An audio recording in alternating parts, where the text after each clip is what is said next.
Hi, my name is Brianna Stafford, and today for my instructional strategy, I chose story maps. So story maps are guides for students to help them comprehend a story or a text. So today I'm going to show you how that works. So first, the students would read a selection or a text, or in case of early childhood, maybe the teacher would want to read them a story or a text. So the story that I chose is called The Donkey and the Dornbush. So I'm going to read it to you right now.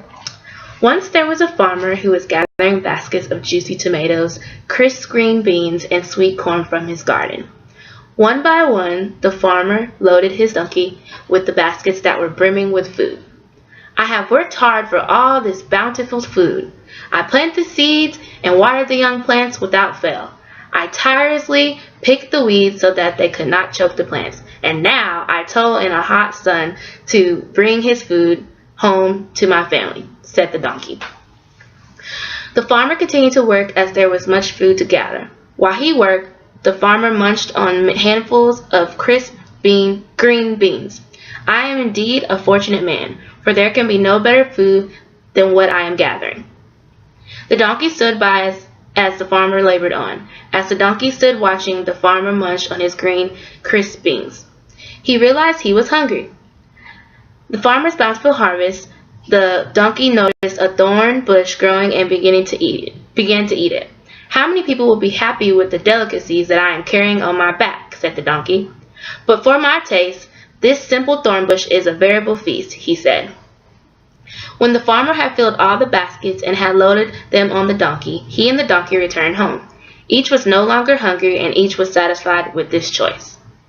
So, after reading the passage, next the student would fill out the story map, or the teacher can choose for them to do it as a class if they want to, do that.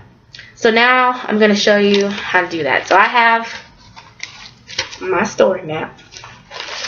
So on the story map it says characters, setting, problem, how the characters solve the problem, and the solution. So if we go back to our story, the characters in this book was the farmer and the donkey. The setting of this story was the farmer's garden. The problem was the farmer was hungry and the donkey ate all his crops. So how the characters solved the problem was the donkey chose to eat a thorn bush instead of the crops. And then the solution was they both went home not hungry, and they were satisfied with the farmer being satisfied with his crops and the donkey being satisfied with the thorn bush. So a side note from this lesson is that you can use this during the lesson, so you can do it while you go, or you can do this after the lesson when everything, maybe as an assessment. So